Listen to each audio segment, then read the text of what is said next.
कृष्ण हरे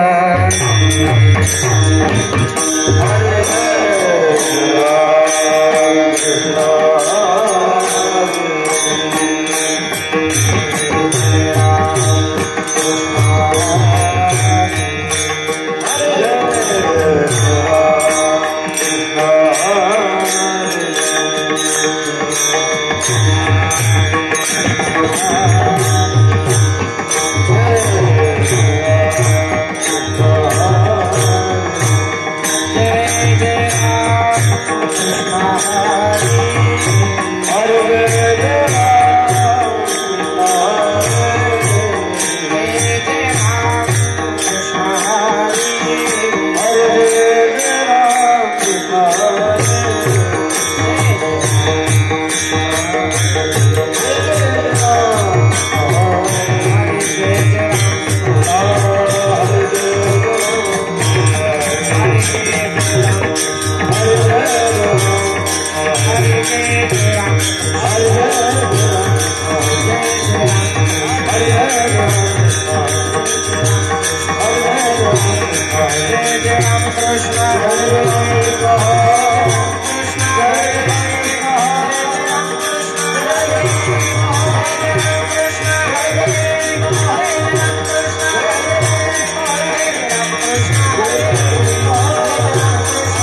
देवा हे चिदान देगा देवा तुझा विसरण भावा गुण गाई नावडी हेची माझी सर्व जोडी न लगे मुक्ती धन संपदा न लगे मुक्ती धन संपदा संत संग देई सदा गुण गाई नावडी हेची माझी सर्व जोडी तुका म्हणे गर्भवासी तुका म्हणे गर्भवासी सुखे घालावे आम्हासी गुण गाई नावडी हेची माझी सर्व जोडी विठ्ठला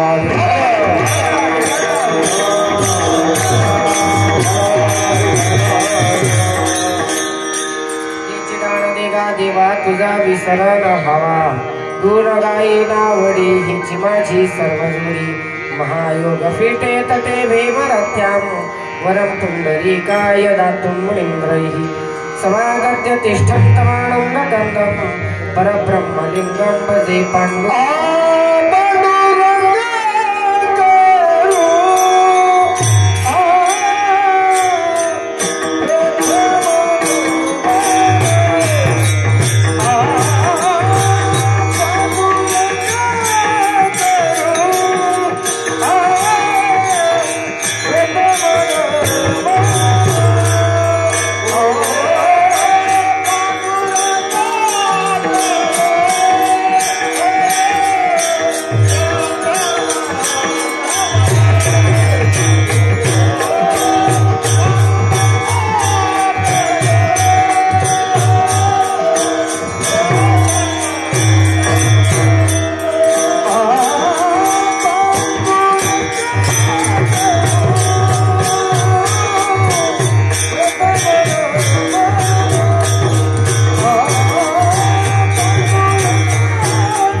श्रपाल आणि कथेचा विस्तार बाबाजी सद्गुरुदास जयांचे केले स्मरण होय सकळ विद्यांचे अधिकरण ते जीवन दुसरे चरणश्री गुरूंचे ते नमस्कार आता हृदय आपले चौफाळून या भले वरी भैसू पाऊले श्री गुरूंची नमो ज्ञानेश्वरा नमो ज्ञानेश्वरा नमो ज्ञानेश्वरा नमो ज्ञानेश्वरा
प्रथम नमन करू गणनाथा उमाशंकराची असुता चरणावरी ठेवली माथा साष्टांगी आता दंडवत दुसरी बंधू सहजा चे चतुर्णनाची आत्मजा वाक्सिद्धी पाहिजे सहजा तिच्या चरणमजा माझी दंडवत आता बंधू देव ब्राह्मण ज्यांचे निपुण्य पावन प्रसन्न होते श्रुतीजन तयान मन माझी दंडवत आता बंधू साधू सज्जन नित्यहृदय हरिचे ध्यान विठ्ठल नाम उच्चार दिन तया माझी दंडवत आता बंधू रंग भूमिका कीर्तने विभूती लोका टाळमृदंग श्रुती लिखा तयान मन माझी दंडवत ऐसे नवन करुणी सकळा हरे कथा बोले बुबडिया बोला अज्ञानी मनोनी बाळा चालवी सकळा नाम विठ्ठल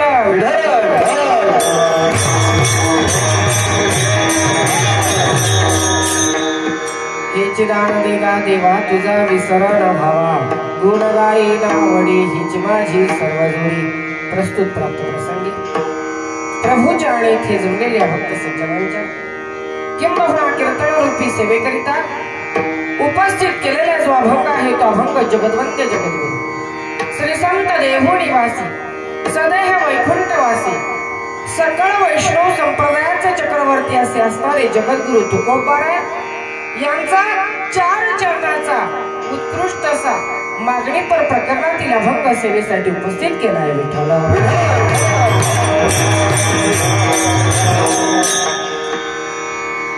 अभंगाला सुरुवात करण्यापूर्वी थोडा परिहार देणे आज आपल्या इथे अखंड हरिनाम सप्ताह आणि त्या निमित्ताने आज ही सेवा करण्याची संधी माझ्याकडे आली माझं मी भाग्य समजते कारण का उजळले भाग्याता अवघी चिंता वाढली संत दर्शनी हा लाभ पद्मनाभ जोडे भगवंताची सेवा आणि तुम्हा सर्वांचं दर्शन विठ्ठला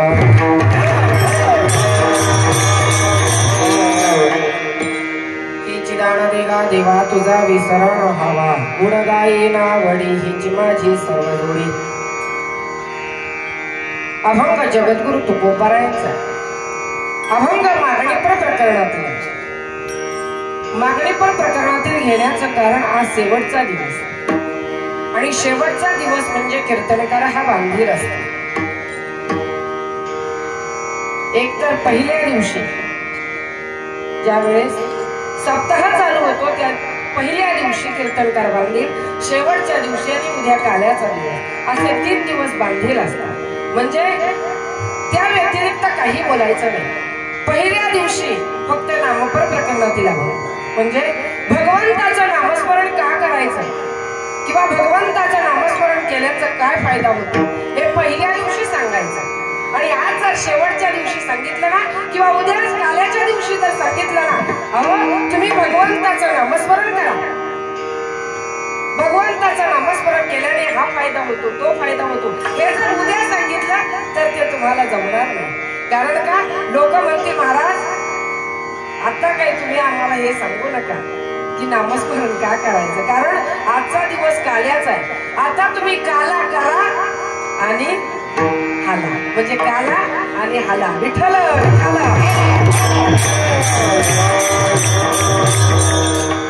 तसं पहिला दिवस हा नामपर प्रकरणातील, दुसरा दिवस काही मग स्थितीपर, उपदेशपर, मग भक्तीपर, नंतर कोणतेही अभंग, आणि आजचा शेवटचा दिवस म्हणजे मागणीपर प्रकरणातील अभंग.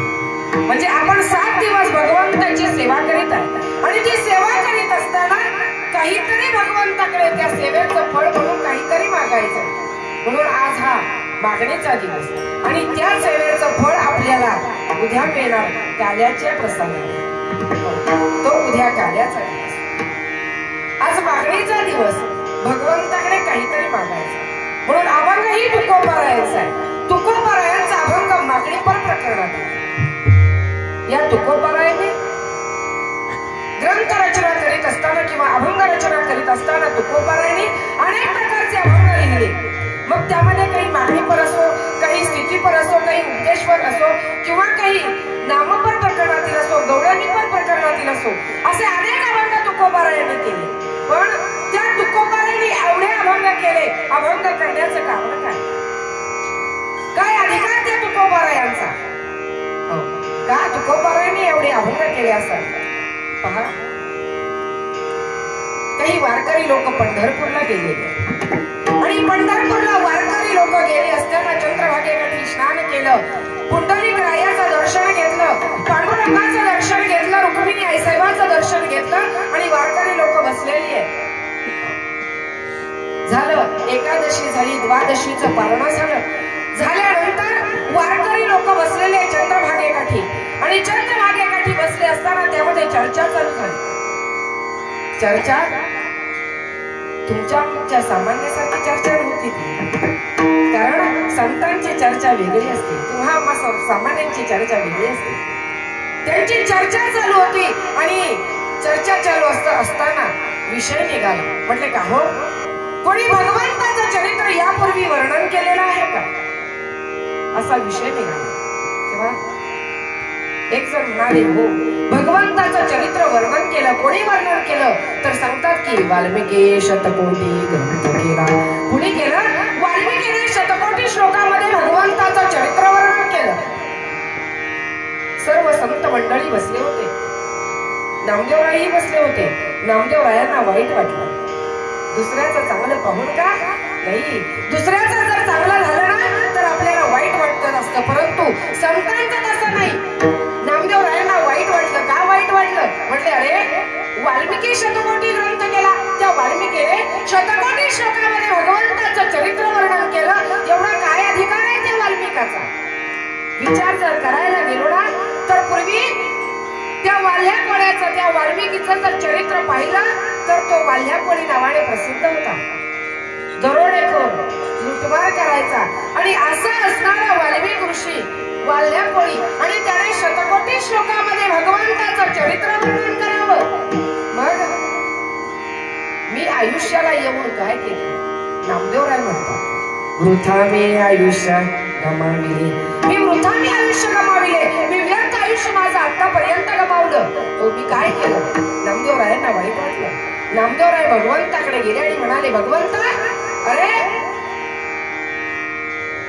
मी चंद्रभागेकाठी असताना असं मला ऐकायला मिळालं, चंद्रभागेतरी ऐकल्या गोष्टी वाल्मिकी शतकोटी ग्रंथ केला.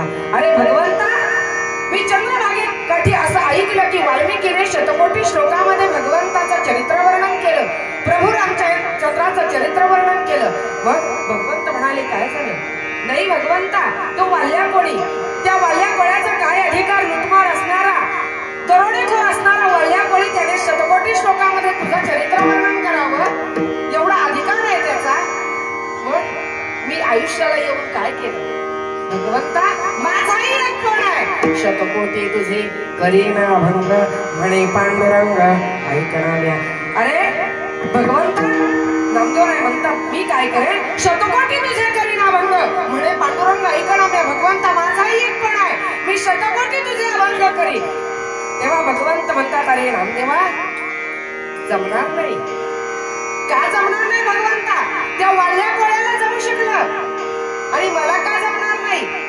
तो तर दरोडेखोर आहे आणि मी तर तुझा लढीवाळ भक्त आहे, मी तुझा सखा आहे, मग मला का जमणार नाही? तेव्हा भगवंत म्हणतात अरे नामदेवा तये वेळी होती आयुष्याची वृद्धी, आताची अवधी थोडी असे. अरे नामदेवा तये वेळी होती आयुष्याची वृद्धी आणि आताची अवधी थोडी असे. आता आयुष्य मर्यादा कमी आहे, त्यावेळी आयुष्य मर्यादा भरपूर होती आणि आता आयुष्य कमी आहे. किती आयुष्य आहे? अल्प.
शतगणिले ते अर्धरात्र खाय मध्ये बालत्व पिडारोग क्षय काय भजना सुरले ते पाहिला.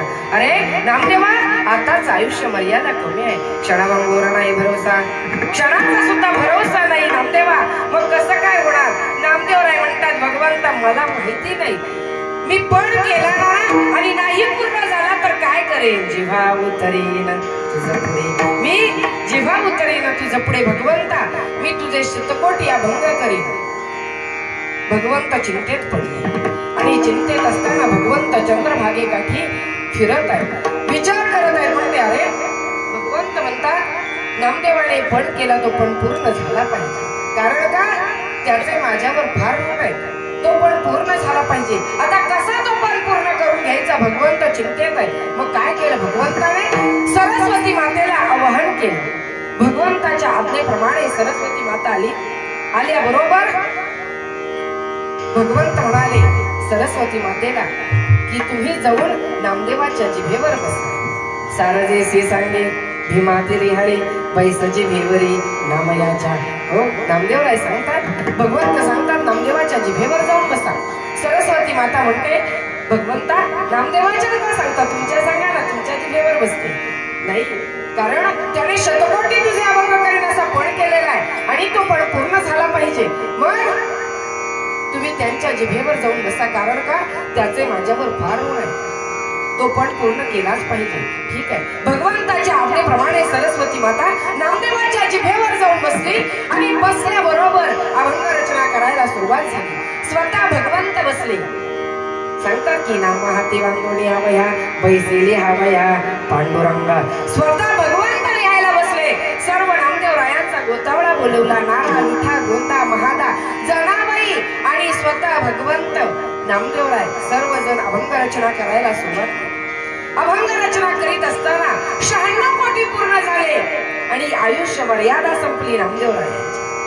आयुष्य मर्यादा संपल्याबरोबर भगवंत म्हणतात अरे नामदेवा आयुष्य मर्यादा तर संपली, आता काय करायचं? नामदेवराय म्हणतात भगवंता चिंता करू नका, मी पुन्हा जन्माला येईन आणि पुन्हा अभंग रचना करेन. तेच नामदेवराय तुकोबारायांच्या अवतारामध्ये जगद्गुरु तुका अवतार नामयाचा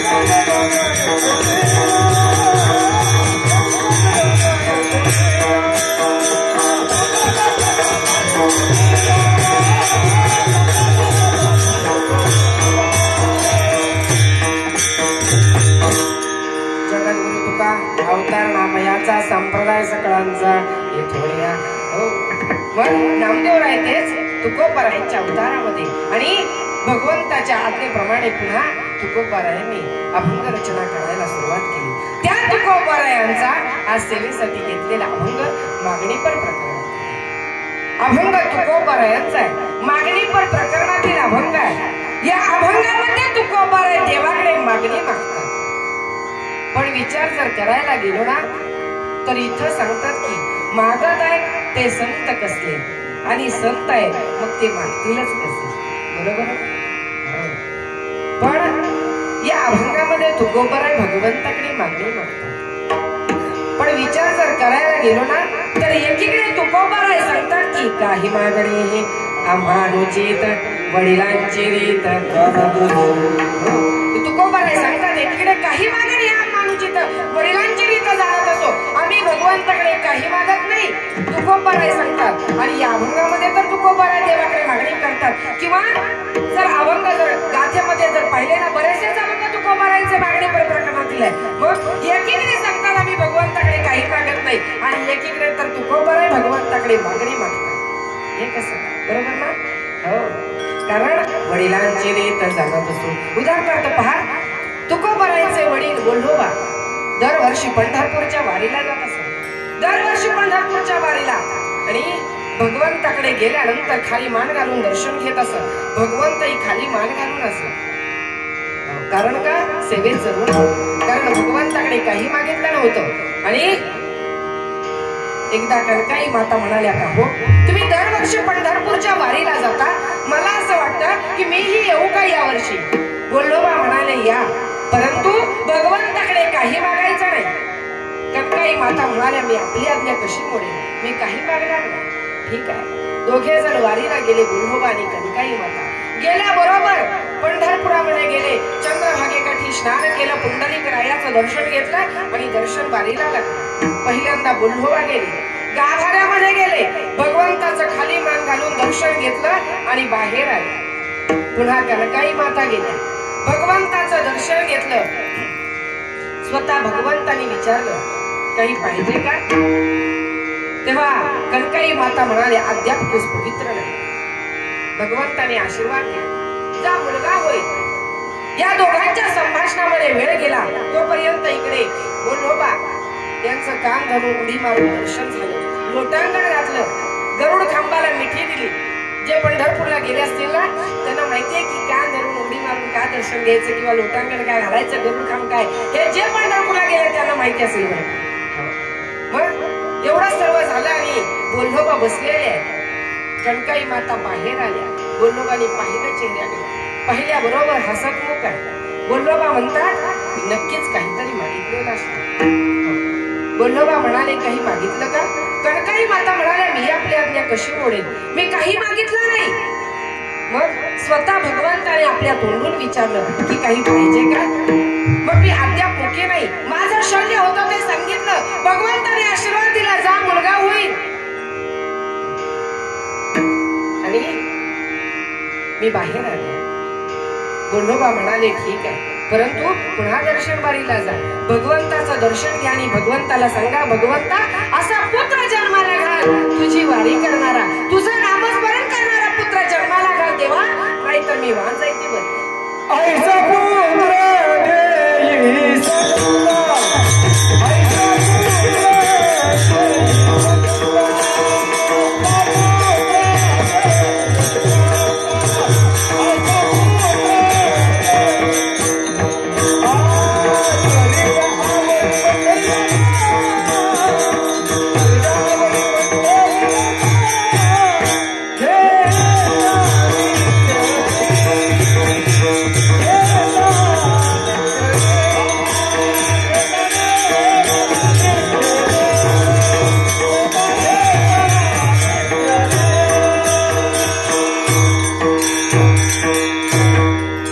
पुत्र देई सत्ता ऐसा भगवंता असा पुत्र जन्माला घाल तुझी वारी करणारा तुझं नामस्मरण करणारा पुत्र जन्माला घाल देवा नाहीतर मी वाहन जायची बरी. ठीक आहे. कणकाई माता पुन्हा दर्शन वारीला लागल्या. भगवंताच्या गाभाऱ्यामध्ये गेल्या. खाली मान घालून दर्शन घेतलं. भगवंत स्मरण करणारा पुत्र जन्माला घाल, नाहीतर देवा मी वांजायती बरी आहे. ठीक आहे.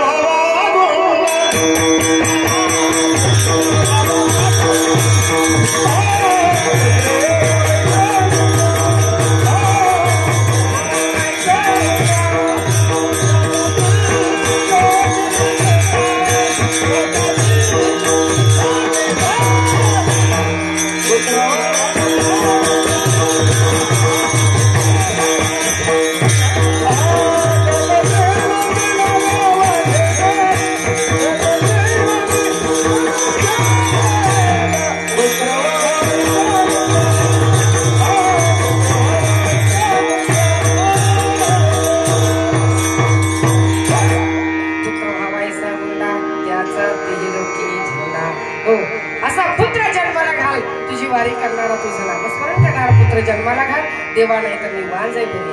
आणि कणकाई माता बाहेर आली. कोल्होबा आणि कणकाई माता यांचे पोटी जन्माला आले. त्यांचे तुकोबर आहे. काय अधिकार त्या तुकोबर आहे यांचा? किती अधिकार आहे? तुका झाला असे कळस भजन वारकरी संप्रदायाचा कळस असणारा तुकोबर आहे. त्यांची पोटी जन्माला आले. कोणते तुकोबर आहे? पुत्र व्हावायचा गुंडा. गुंडा बरं का, गुंड नव्हे. गुंडा त्याचा त्रिलोकी झेंडा असे तुकोबर त्यांचे पोटी जन्माला आले. खरंच मातेच्या पोटी पुत्र निश्चितच जन्माला यावा. मातेने पुत्राला निश्चितच जन्म द्यावा. पण कोणत्या पुत्राला जन्म द्यावा? जननी जने सुभक्त जने या दाता या शूर नाही तो जननी बांधवली त्या खोडी वाणून. कोणता पुत्र जन्माला यावा? पुत्र दाता शूर नाहीतर वांज असलेली बरी. विठ्ठल विठ्ठल.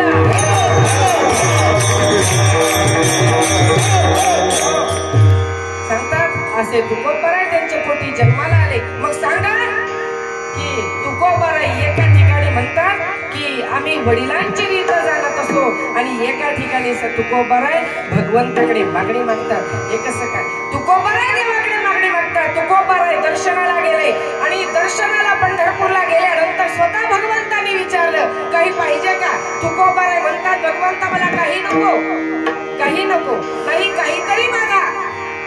तेव्हा तुकोबर आहे म्हणतात भगवंता मी दरवर्षी पंढरपूरला येतो, दरवर्षी तुझ्या दर्शनाला जातो, आणि दर्शनाला आल्यानंतर तुम्ही खाली मान घालून असता, परंतु आज तुम्ही माझ्या तोंडाकडे बघताय. मागण्याची आस पाहे मुखाकडे चिंतिल्या रोकडे. भगवंता आज तुम्ही माझ्या मुखाकडे बघताय, कसं काय? तेव्हा तुकोबर आहे सांगतात भगवंत म्हणतात की मी असं करतो, मी आज तुझ्याकडे बघत आहे. कारण काय? माझी एवढीच आशा आहे की तुम्ही काहीतरी माझ्याकडे मागावं. तुकोबर आहे म्हणतात नको भगवंता मला काही नको, नाही आज काहीतरी मागितलंच पाहिजे. तुकोबर आहे म्हणतात नाही मला काही नको. भगवंत स्वतः चिडून म्हणाले, रागाला आले भगवंत आणि म्हणाले अरे तुकोबर आहे काही नको म्हणता, मला काहीच नको म्हणता, मग माझ्या वारीला येता तरी कशाला? कशाला तुम्ही माझ्या वारीला येता? एवढे पाहिजे. तेव्हा तुकोबर आहे सांगतात की बरी आहे आवडी दर्शनाची. भगवंता फक्त मला तुझ्या दर्शनाची आवड आहे, मला बाकी काही नको असं तुकोबर आहे सांगतात. मग स्वतः भगवंत म्हणतात नाही आज तुम्हाला काहीतरी मागावंच लागेल, मागावंच लागेल.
मागा हेच देगा पांडुरंगा. परत तुकोबाराय सांगतात भगवंता तू सारखं म्हणतोस ना काहीतरी मागा काहीतरी मागा काहीतरी मागा, मग आता काय करतो की मी आता मागतोस काय मागतो हेच देगा पांडुरंगा. तेव्हा भगवंत म्हणतात तुकोबाराय हेच देगा म्हणजे काय देऊ. तेव्हा तुकोबाराय सांगतात काय द्या भगवंता एकच द्या हेच द्या अभंगाचं प्रथम चरण.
देवा तुझा विसराण व्हावा.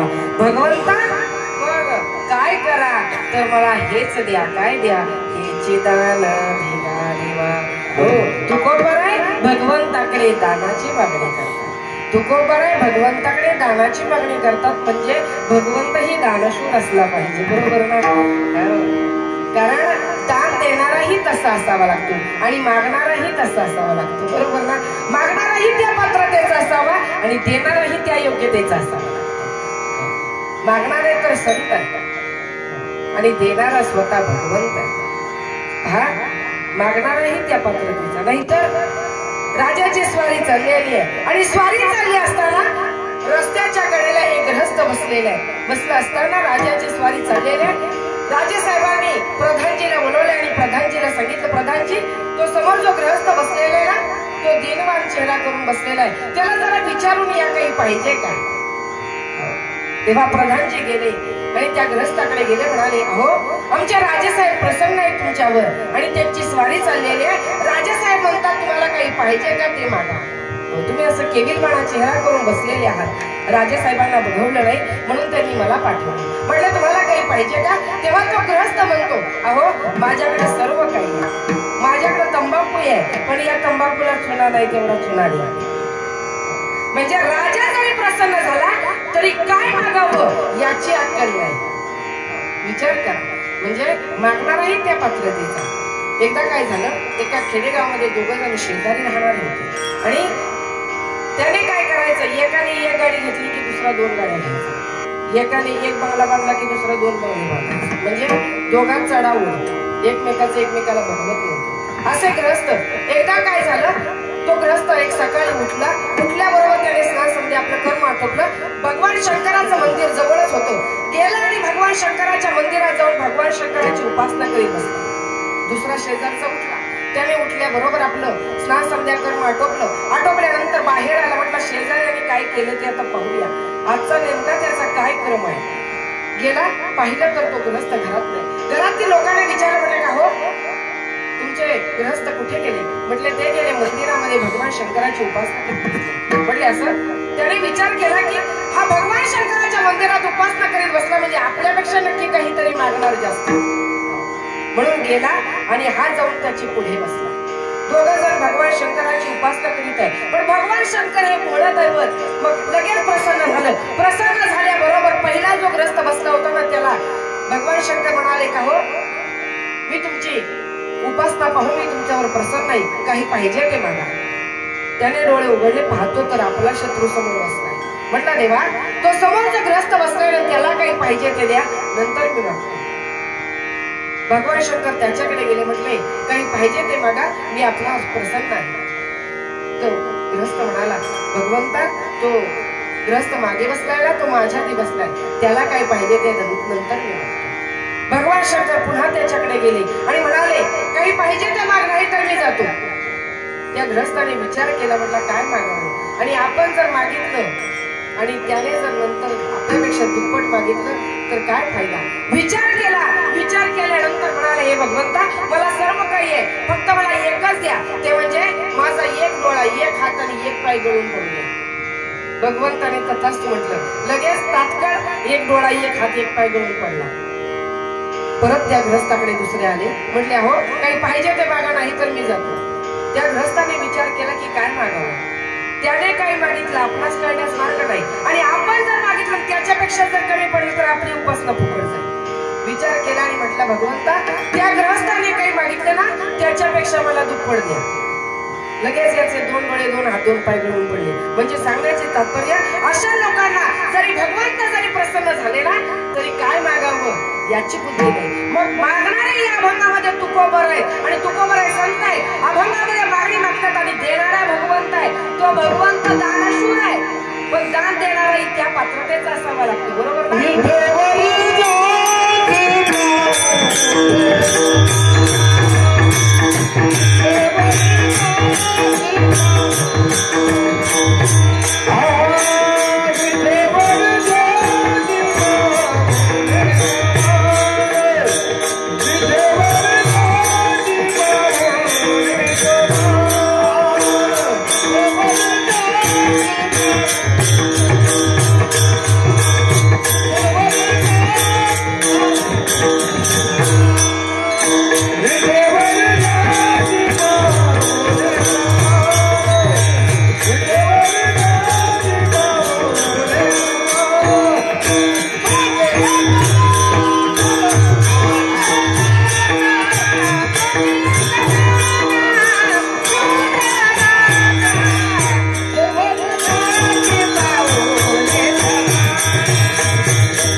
पावले समान तुझे कदाण शूरदाता.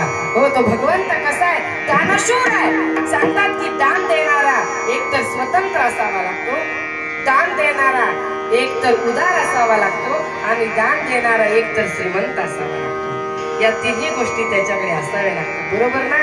हो, दान देणारा एक तर उदार असावा लागतो. उदाहरणार्थ पहा, काही सप्ताह मंडळी म्हणजे कमिटीवर असणारी मंडळी एका ग्रस्ताकडे गेले, आणि त्या ग्रस्ताकडे गेल्यानंतर म्हणाले, का हो आपल्या गावामध्ये आता सप्ताह आहे अक्षय तृतीये निमित्ताने, तर मग काय करायचं. म्हटले वर्गणी पाहिजे, काही वारकरी लोक येतात आपल्याकडे, त्यांना काहीतरी द्यावं लागतं, मग काहीतरी वर्गणी पाहिजे. तो म्हटला, का हो माझंच घर दिसलं का तुम्हाला. अहो तसं नाही, सर्वांकडेच आपण वर्गणी मागतो दरवर्षीप्रमाणे, याही वर्षी वर्गणी मागायची वेळ आली म्हणून तुमच्याकडे आलेलो आहे. म्हटले हो वर्गणी मागता, बरं ठीक आहे, तुम्हाला वर्गणी पाहिजे ना, घ्या 11 रुपयाची वर्गणी. संपत्ती एवढी असते, जळता जळत नाही एवढी संपत्ती आहे, पण दान देताना 11 रुपयाची वर्गणी. म्हणजे सांगतात की श्रीमंत आहे, स्वतंत्र आहे, परंतु उदार नाही. तसा भगवंत आहे का? हा भगवान पांडुरंग परमात्मा तसा नाही. तो भगवान पांडुरंग परमात्मा किती उदार आहे. सांगतात की उदार हा जगदाणी पांडुरंगाभिमानी माठी तुळशीदळ पाणी चिंतनाचा केला. उदार तो हरी ऐसी कीर्ती चराचरी अनंत ही थोरी गरजता ती पवाडी. किती उदार आहे भगवंत, किती उदार. सांगतात की उपमान्यूला दुधाचा सागर देऊन उपकृत केलं. वाटेवर दूध मागायला गेला, हो स्वतः भगवंताने दुधाचा सागर दिला. एवढा उदार आहे, किती उदार आहे. जी पुतना मावशी स्तनामध्ये बीज भरून पाजण्यासाठी आली, तिला काय केलं? सायुज्यता मुक्ती देणे सरया, सायुज्यता मुक्ती प्राप्त करून दिली. एवढा भगवान परमात्मा उदार आहे, किती उदार आहे. मग सांगतात की हा भगवान परमात्मा उदार आहे. तुकोबाराला माहिती होतं म्हणून तुकोबारा या भगवंताकडे मागणी मागतो. परत सांगतात की दान देणारा स्वतंत्र असावा लागतो. काही सप्ताह मंडळी एका गृहस्थाकडे गेले. म्हटले का हो आपल्या गावामध्ये आता सप्ताह अक्षय तृतीय निमित्ताने, मग मी वर्गणीसाठी आलेलो आहे. म्हटले ठीक आहे ना, घ्या म्हटली वर्गणी घ्या. किती घ्यायची? म्हटले 2100 रुपये द्या. 2100 रुपये नाही म्हटले, तुम्हाला पाहिजे ते घ्या. मग 3100 रुपये द्या. ठीक आहे ठीक आहे. नाही नाही 5000 रुपये. बरं ठीक आहे 5000 रुपये लिहा. ठीक आहे 5000 रुपये लिहिले पावतीला. म्हटलं द्या ना. अहो द्या काय, तुम्हाला दिले असते 5000 रुपये तुम्ही लिहून ठेवा. परंतु काय झालं, 5000 रुपये तुम्हाला मी देणार होतो, परंतु ती जरा मुंबईला गेलेली. म्हणजे चाव्या तिच्याकडे आहे. म्हणजे हा स्वतंत्र नाही, उदार आहे, श्रीमंत आहे, परंतु स्वतंत्र नाही. तसा आमचा भगवान परमात्मा स्वतः स्वतंत्र आहे. किती स्वतंत्र आहे, किती स्वतंत्र आहे. सांगतात की वृक्षाच्या पान हरिजाची सत्ता राहिले अहंता मग कोटी. ज्याच्या सत्तेने स्वतः झाडाचं पान हलतं. सूर्याची सांगतात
वेदासे बोलणे.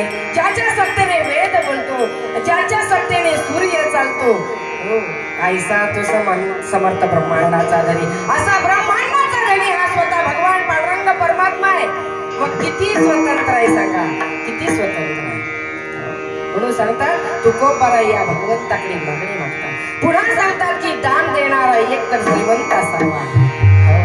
पहा काही वारकरी लोक गेलेले आहेत एखाद्या गृहस्थाच्या घरी. गेल्याबरोबर तो ज्ञानेश्वरी वाचन करत आहे आणि काही घरात मंडळी आहे, मुलं वगैरे बायको गेलेले आहेत. वारकरी सप्ताह मंडळी गेलेले आहेत आणि गेल्यानंतर म्हटले का हो नमस्कार केला. म्हटले का आज आमच्याकडे गरीबाकडे येणं केलं? हो आपल्या गावामध्ये सप्ताह आहे आणि सप्ताह असल्यामुळे आज वर्गणीसाठी आलेलो आहे. म्हटले ठीक आहे ठीक आहे, तुम्ही वर्गणीसाठी आला, बरं झालं. माझ्या आजोबांनीही कधी दान धर्म केला नाही, माझ्या वडिलांनीही कधी दान धर्म केला नाही, पण मला असं वाटलं की आपल्या गावामध्ये अक्षय तृतीय निमित्त सप्ताह आहे आणि त्या निमित्ताने काहीतरी वर्गणी द्यावी. म्हणून मी काय केलं, 50 रुपयाची नोट घेतली. रोज ज्ञानेश्वरी वाचत असताना त्या नोटीकडे ज्ञानेश्वरीकडे पाहिलं, ती नोट ज्ञानेश्वरीमध्ये झाकून ठेवली की सप्ताह मंडळींना ही नोट द्यायची, वर्गणी द्यायची असा विचार केला. परंतु काय झालं, माझी एकुलती एक मुलगी होती ना, ती आजारी पडली हो कालच आणि माझ्याकडे काही पैसे नव्हते. मग ती 50 रुपयाची नोट काल खर्च झाली. म्हणजे उदार आहे, स्वतंत्र आहे, परंतु श्रीमंत नाही. पण आमचा भगवान परमात्मा किती श्रीमंत आहे, किती श्रीमंत आहे. जग ज्या लक्ष्मीची इच्छा करतात, ज्या लक्ष्मीची इच्छा करतात ना, ती लक्ष्मी भगवंताच्या पायाची दासी आहे. पाय लक्ष्मीच्या हाती मग किती भगवंत श्रीमंत असला पाहिजे याचा विचार घरी जाऊन करा बरं का. ज्याच्या पायाची दासी लक्ष्मी आहे. मग एवढा भगवान परमात्मा श्रीमंत आहे, त्या भगवान परमात्म्याकडे तुकोबाराय मागणी करतात. तुकोबाराय म्हणतात, देवा काय करा हे दान देगा देवा. हो, तुकोबाराय म्हणतात, मला दान द्या. कोणतं दान द्या? तुझा विसरण हो भगवंता, तुझा विसर होऊ देऊ नको. विसर होऊ देऊ नको म्हणजे तो आता आठव झालेला आहे, फक्त त्याचा विसर होऊ देऊ नको असं तुकोबाराय सांगतात. मग तुकोबाराय म्हणतात, भगवंता विसर झाला नाही ना तुझा, मग काय करेल? अभंगाचा द्वितीय चरण.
मग काय करीन मी? तुझा विसर झाला नाही ना, तर मी काय करीन? गुण गायीन आवडी भगवंता, मी तुझ्या गुणाचं आवडीने वर्णन करीन. गुण गायीन आवडी. कोणते गुण भगवंता?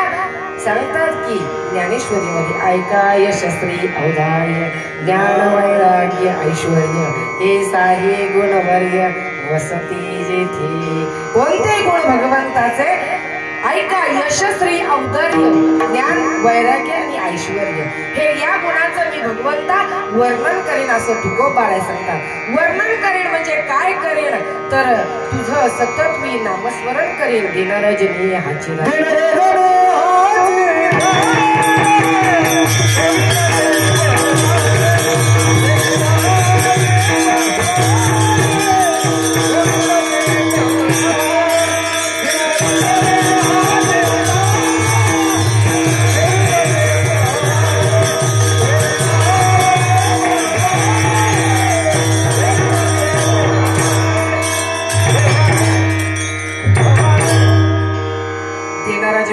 धंदा गोविंदाचे पवाडे. काय करेन भगवंता?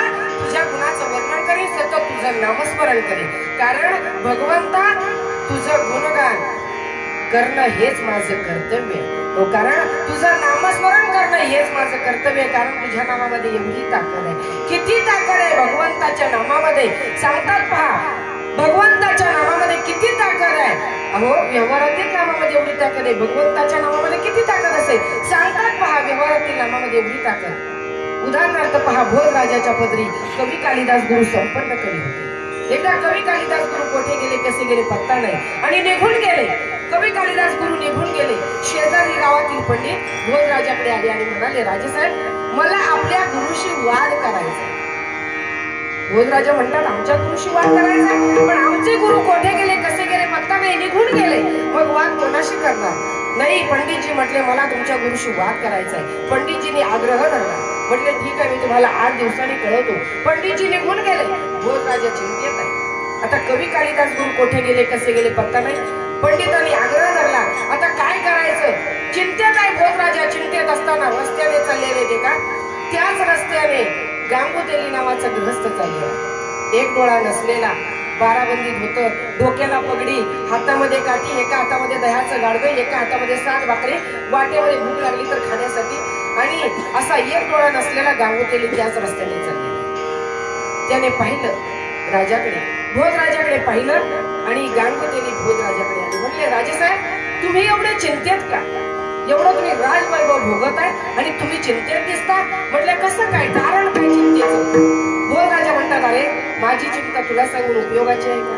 म्हटलं सांगा तरी पाहू, काही त्यावर उपाय निघतो का. म्हटले अरे काय सांगणार.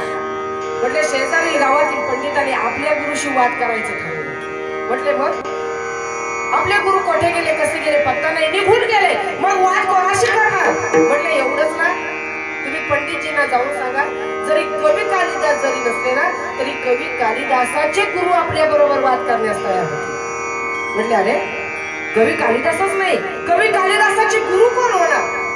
म्हटले मी होतो कवी कालिदासाचे गुरु. गांगुतेली म्हटला, राजेसाहेब म्हटले शक्य आहे का.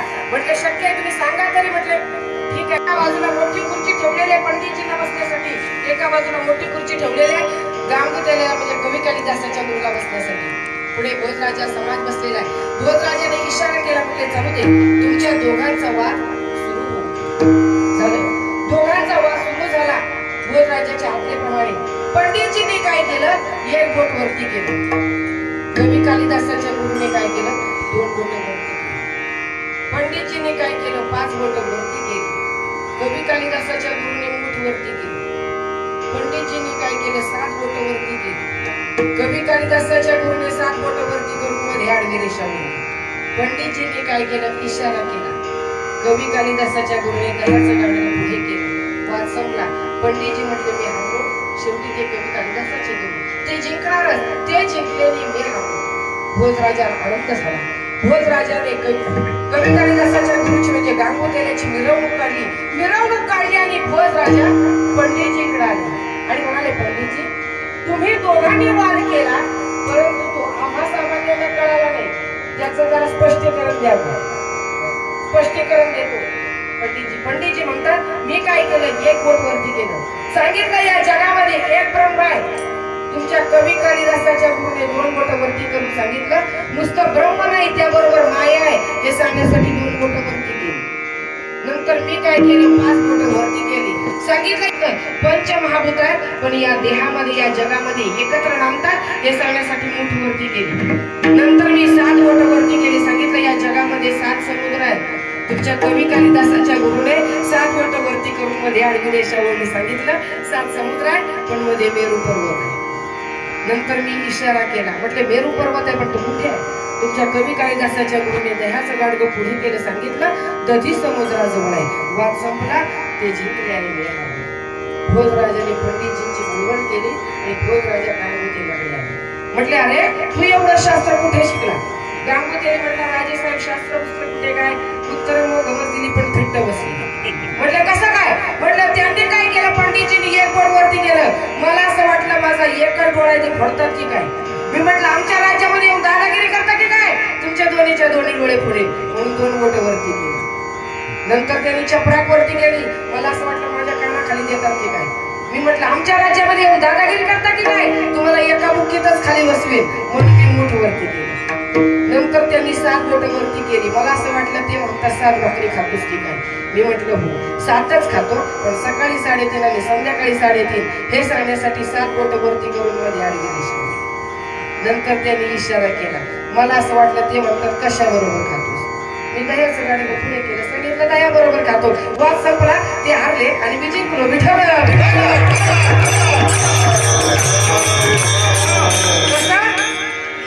कवी कालिदासापेक्षा कवी कालिदासाच्या एवढी भगवंताच्या नामामध्ये ताकद आहे. म्हणून तू को बरं आहे म्हणतात. मी काय करेन देवा, मी तुझं सतत गुणगान करेन, तुझं नामस्मरण करेन. कारण नाम एवढा श्रेष्ठ आहे. पृथ्वीपेक्षा पाणी धापट आहे, पाण्यापेक्षा वायू धापट आहे, वायूपेक्षा तेज धापट आहे, तेजापेक्षा आकाश धापट आहे आणि आकाशापेक्षा अनंतपट असं असणार नाम आहे. पृथ्वीपेक्षा पाणी सूक्ष्म व्यापक आहे, पाण्यापेक्षा वायू सूक्ष्म व्यापक आहे, वायूपेक्षा तेज सूक्ष्म व्यापक आहे, तेजापेक्षा आकाश सूक्ष्म व्यापक आहे आणि आकाशापेक्षा सूक्ष्म व्यापक असं असणारं नाम आहे. माऊली हरिपाठामध्ये सांगतात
आकाशापेक्षा अनंतपट असं असताना माऊली हरिपाठामध्ये सांगतात.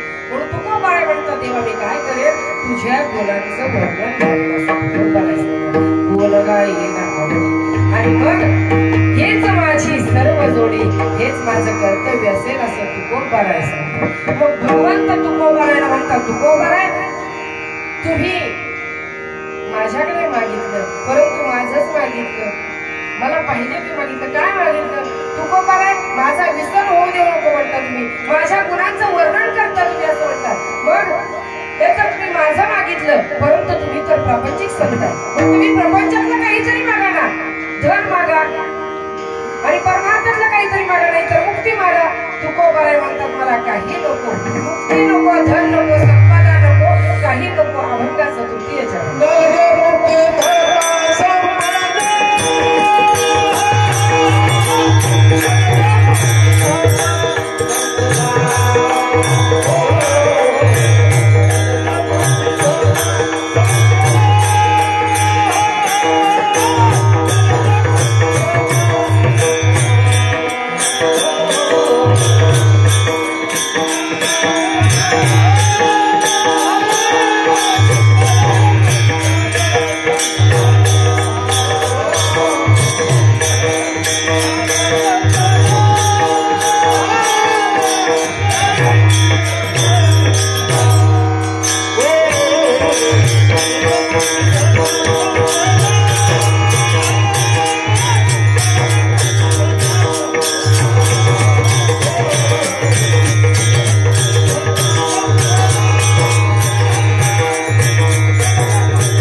म्हणतात भगवंता मला धन नको. का धन नको? कारण धनाच्या पाठीमागे बरेचसेच अनर्थ लागलेले. स्थेयम हिंसा अनर्थम दंभ काम क्रोध स्वयो मदा अविश्वास स्पर्धा व्यसन जुगार होईल. बरेचसेच अनर्थ या धनाच्या पाठीमागे लागलेले आहे. पण तुकोबाराय म्हणतात मला धन नको. तुकोबाराय म्हणतात हो. मग तुकोबारायांना भगवंत सांगतात मुक्ती मागा. तुकोबाराय म्हणतात भगवंता ती मुक्ती आमच्याकडे नसावी मग तुम्ही द्यावी. त्याचा उपयोग आहे बरोबर ना. कारण मोक्षाम्मा घरी गावारे हे दासे होय सांगायचे तुका म्हणे. मोक्षाम्मा घरी म्हणजे मुक्ती आमच्या घरी काम करते भगवंता. बघ आम्हाला काही नको नलगे मुक्ती धन संपदा. मग काय द्या? संत संगती. भगवंता मला संतांची संगती दे. कारण संत भेटणं फार दुर्लभ आहे. बहुआवघड आहे संत.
सिंहाचे दूध जोडे चंद्रामृत हाता जडे परी हरिप्रियाची भेटी ना पुढेचे तुल्य भाग्यवाडी मनुष्य. चंद्रामृत सुखसे होवेल आस्था जाता रवी धरवेल बाह्य हे रासागर तरवेल परी त्या साधूची भेट होईल. सांगतात आस्थाला जाणारा सूर्य सुद्धा थांबून ठेवता येईल. एक वेळ सागर सुद्धा पार करता येईल. परंतु संतांची भेट होणं फार दुर्लभ आहे. आणि खऱ्या संतांची भेट होणं त्याहून दुर्लभ आहे. कारण खोटे संत या जगामध्ये पुष्कळ भाग्य वेळ धारण करून फिरत आहेत. त्यामध्ये काही देवऋषी आहेत, काही संन्यासी आहेत. संन्यासी आपली पांढरे वस्त्री भगवी करतात, फिरत असतात. मग इथं सांगतात कुत्र्याचा रे भगवा असतो. कुत्रा काही संन्यासी आहे का? संन्यास नाही. मग खरा संन्यासी कोण? खरा संत कोण? मी आणि माझी ऐसी आठवण विसरले जयाचे अंतकरण पार्था तू संन्यासी जमा निरंतर. मी आणि माझ्या जो विसरला ना तो खरा संन्यासी त्या संतांची संगती. तुकोबाराय सांगतात देवऋषी सांगतात की दिवशी अंगाला राख वगैरे फासून फिरत असतात आणि अंगाने दुपारी करत असतात. त्यांना देवऋषी म्हणतात. मग ते खरे संत आहेत का? ते खरे संत नाही. तुकोबाराय सांगतात मला खऱ्या संतांची संगती करून द्या. मग खरे संत कोण? तर सांगतात उदाहरणार्थ पहा एकदा नारदस्वामी भगवंताकडे गेले आणि म्हणाले भगवंता मला संतांचा महिमा म्हणजे काय ते सांगा. भगवंत म्हणाले नारदस्वामी खाली मृत्यू लोकांमध्ये जा. अमक्या तमक्या झाडाजवळ जा. त्या झाडावर एक सरडा बसलाय. सरड्याला जाऊन विचार संतांचा महिमा म्हणजे काय.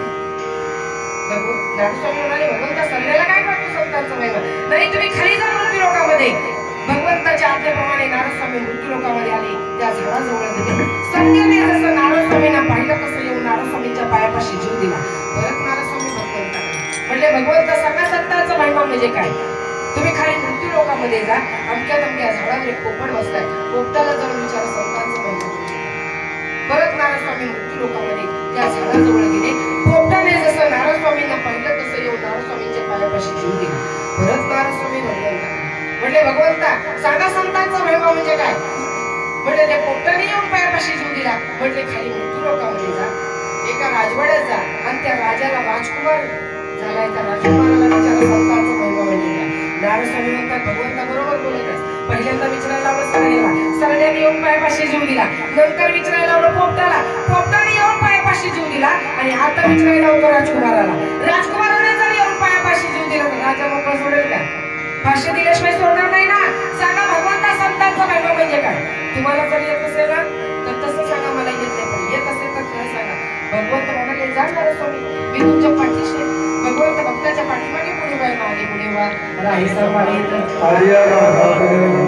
कोणाच्या मागे कोणाच्या पुढे मागे कोणाच्या ज्यावेळेस द्रौपदीच्या वस्त्रहरण झालं त्यावेळेस द्रौपदीच्या पाठीमागे उभं राहून वस्त्र पुरवली भर सभेत दुःशासन द्रौपदीच्या वस्त्राला हात घालून ओढत येऊ लागत आहे भर सभेमध्ये आणलेलं आहे आणि त्याबरोबर द्रौपदीने पाहिलं आपल्या हक्काच्या 5 पतीकडे 5 पतीने माना खाली घातल्या सर्व रथी महारथी बसले होते भीष्माचार्य द्रोणाचार्य कृपाचार्य सर्वांनी माना खाली घातल्या भीष्माचार्य म्हणतात मुली तुझं सगळं जरी खरं असलं ना तर मी यांचं खाल्लंय ग कारण ज्यांचं खावं भेट त्यांचं करावं नाही ज्यांची खावी पोळी त्यांची वाजवावी टाळी मी यांचं खाल्लंय त्यामुळे मला काही बोलता येणार नाही मग शेवटी त्या द्रौपदीने भगवंताचा धावा केला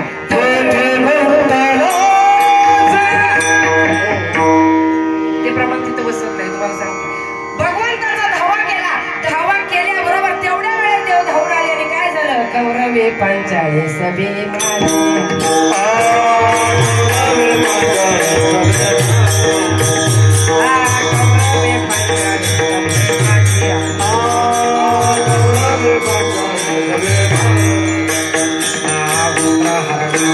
कैसी झाली माऊली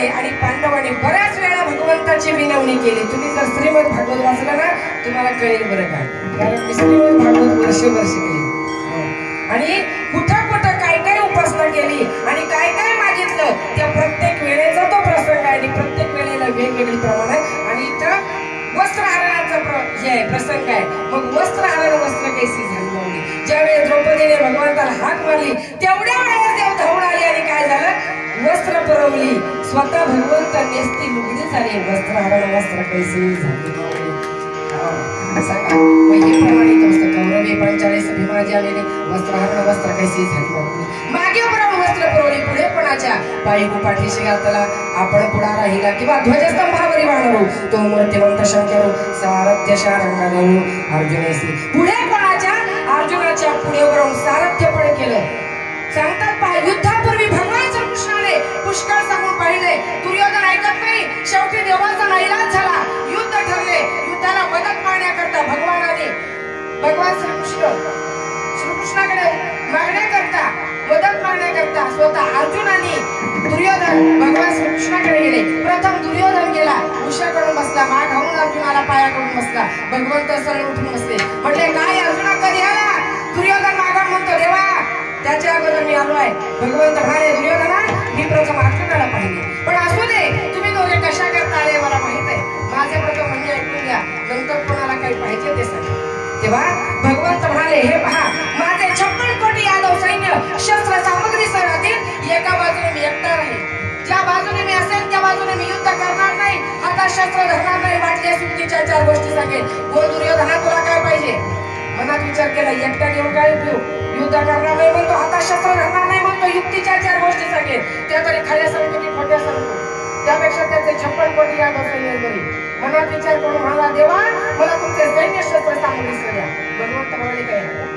अर्जुनाला विचारले अर्जुना तुला काय पाहिजे अर्जुन म्हणतो देवा तुम्ही एकटा असला म्हणजे पुरे बाकीची फगीरवरती काय कामाचे युद्ध सुरू झाले युद्धाला 4 ते 5 दिवस झाले पांडवांकडील एकही वीर मेला नाही कौरवांकडील बरेच मृत्युमुखी पडले दुर्योधनाला पाहून राग आला दुर्योधन पितामह भीष्माचार्यांना म्हणाला पितामह आज युद्धाला 4 ते 5 दिवस झाले पांडवांकडील एकही वीर मेला नाही आणि कौरवांकडील बरेच मृत्युमुखी पडले तरी तुम्ही शरीराने मात्र आमच्याकडून आहे आणि मनाने मात्र पांडवांकडून आहे असे मर्मभेदक बोल भीष्माचार्यांना दुर्योधन बोलला भीष्माचार्य म्हणाले दुर्योधना तुला असे वाटते ना उद्या सूर्योदयापासून सूर्यास्ताला जाईपर्यंत एकही पांडव तुला या भूतलावर दिसणार नाही निष्पांडव पृथ्वी करणार अघोर प्रतिज्ञा पितामह भीष्माचार्यांनी केली ही वार्ता इकडे पांडवांना कळाली धर्मराजाला काळजी पडली द्रौपदीला काळजी पडली आणि द्रौपदीने भगवंताचा धावा केला आणि तिथे हे प्रमाण नसतं कोठे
तेवढ्या वेळेस देव धावून आले आणि म्हणाले द्रौपदी एवढ्या रात्री काय काम आहे म्हणून मला बोलावले. द्रौपदी म्हणाली देवा माझे पती वाचवा, कारण पितामह भीष्माचार्यांनी उद्या निष्पांडवी पृथ्वी करणार असे अघोर प्रतिज्ञा केले आणि माझे पती संकटात सापडले त्यांना तुम्ही वाचवा. भगवंत म्हणाले द्रौपदी मी सांगतो तसे कर म्हणजे झाले.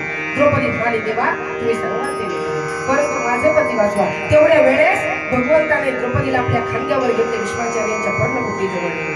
द्रौपदीला सांगितले द्रौपदी आज जाऊन भीष्माचार्यांचे दर्शन घे. त्याप्रमाणे द्रौपदी आज गेली. भीष्माचार्य ध्यानस्थ बसले होते. द्रौपदीने भीष्माचार्यांचे दर्शन घेतले. दर्शन घेताना बांगड्यांचा खळखळ खळखळ असा आवाज झाला. बांगड्यांचा आवाज ऐकून भीष्माचार्यांनी आशीर्वाद दिला, सौभाग्यवती भव. आशीर्वाद द्रौपदीच्या कानी पडला. द्रौपदी म्हणाली महाराज आशीर्वाद कोणत्या जन्मीचा दिला, या जन्मीचा की पुढच्या जन्मीचा. भीष्माचार्य म्हणाले कोण बोलते द्रौपदी. होय मी द्रौपदी आहे, तुम्ही उद्या निष्पांडवी पृथ्वी करणार तेव्हा हा आशीर्वाद कोणत्या जन्मीचा दिला. भीष्माचार्य म्हणाले द्रौपदी तुला येथे कोणी आणले प्रथम सांग. द्रौपदी पर्णकुटीच्या दाराजवळ आले. द्रौपदीने आपला नौकर दाखवला. प्रत्यक्ष भगवान श्रीकृष्ण अंगावर घोंगडी घेऊन हातात द्रौपदीच्या खिलावाच्या फळा घेऊन बसले होते.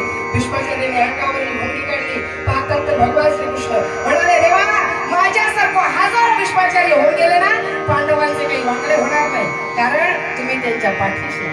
युद्ध सुरू झाले. दुसऱ्या दिवशी भीष्माचार्याने शेवटचा बाण धनुष्याला जोडला.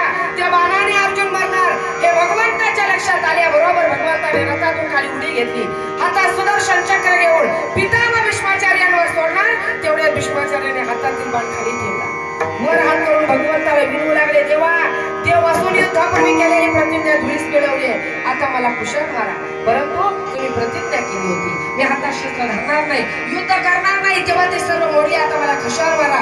हे ऐकून देवाने माघार घेतली. त्यात अर्जुनाचा जीव वाचवला. भीष्माचार्यांचा पण खरा केला. भीष्म पण केला खरा. मग पुढे कोणाच्या अर्जुनाच्या पुढे बरोबर सारथ्य पण केलं आणि मागे द्रौपदीच्या वस्त्राच्या वेळी मागे बरोबर वस्त्र पुरवली. हे नारद स्वामीला भगवंत सांगत आहे, म्हणतात जा मी तुमच्या पाठीशी आहे. त्याप्रमाणे नारद स्वामी भीत भीत मृत्यूलोकामध्ये आले. आल्याबरोबर राजवाड्यात भीत भीतच प्रवेश केला. जसं राजाने पाहिलं तसं श्री संतांच्या माथा चरणावर साष्टांग दंडवत घातला. हातपाय त्यांचे धुतले. बसायला आसन दिलं. आसन दिल्यावर नारद स्वामी बसले. म्हटले तुम्हाला राजकुमार झाला असं कळालं म्हणून आलेलो आहे. बोलावलं राजकुमाराला. बोलावल्या बरोबर राजकुमार नारद स्वामीकडे पाहून हसत आहे. नारद स्वामी राजकुमाराकडे पाहतात. विचार करतात की विचारावं संतांचा महिमा म्हणजे विचारलं तर सरड्याप्रमाणे कुपटाप्रमाणे पायापाशी जीव दिला तर राजा मोकळं सोडणार नाही आणि नाही विचारावं तर करणार नाही संतांचा महिमा म्हणजे काय. म्हणून भीत भीत विचारलं की संतांचा महिमा म्हणजे काय. तेव्हा तो राजकुमार सांगतो संतांचा महिमा. राजकुमार म्हणतो नारद स्वामी पहिल्या जन्मामध्ये मी सरडा होतो, त्या जन्मामध्ये मला तुमचं दर्शन झालं, येऊन तुमच्या पायापाशी जीव दिला. नंतर जन्म मला पोपटाचा मिळाला, त्याही जन्मामध्ये नारद स्वामी मला तुमचं दर्शन झालं, मी येऊन तुमच्या पायापाशी जीव दिला आणि नंतर मला जन्म राजकुमाराचा मिळालेला आहे. याही जन्मामध्ये मला नारद स्वामी तुमचं दर्शन झालं. याला संतांचा महिमा असं म्हणतात. म्हणजे पहिल्यांदा जन्म पशुचा प्राण्याचा आणि नंतर जन्म काय मिळाला तर राजकुमाराचा. कशामुळे तर संतांच्या दर्शनामुळे सांगतात. हो जसं कर्म असेल ना तशी गती प्राप्त होते. सांगतात आगा कर्मे जे करावे ते आणि तया ते हो सांगतात की जर कर्म चांगला असेल ना तर चांगली गती चांगला देह प्राप्त होतो. म्हणून तुकोबर आहे सांगतात देवा मला संतांची संगती घडू दे, खऱ्या संतांची संगती घडू दे, तुझं नामस्मरण मुखामध्ये असू दे, एवढंच माझं फक्त मागणं आहे.